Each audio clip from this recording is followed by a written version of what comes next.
Kamusta mga Marikoy? Nagbabalik na naman ang inyong lingkod. So for today's video mga Marikoy, bibili nga pala kami ng e-bike. Bali dito nga lang pala kami bumili malapit sa amin para kung sakaling may problema o may sira, madali lang namin puntahan. Eto nga pala yung dalawa namin pinagpipilian, yung bago nilang model. Kaso mahal na to kaya lilipat muna ako dito sa kabila. Ayan mga Marikoy, eto nga pala yung napili ko.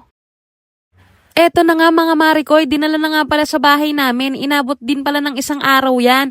Dahil hapon na kami pumunta. Mas gusto nga pala namin yung gantong e-bike na parang car dahil mas maluwag to. Sa dami namin, kailangan na namin ng mas malaking e-bike. Ayan nga pala yung dati naming e-bike pero pinaubaya ko na sa ate ko. Gusto niya yan eh. Wala naman din akong magagawa eh. Taga-sinalhan yan eh.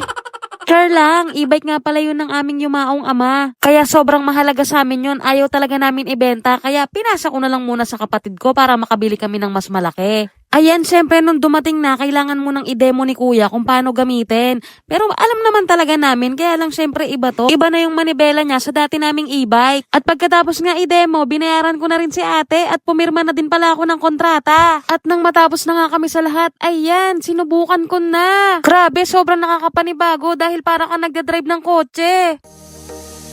Hay, salamat sa Diyos sa lahat ng trabaho, blessing at biyayang pinagkakaloob niya sa amin.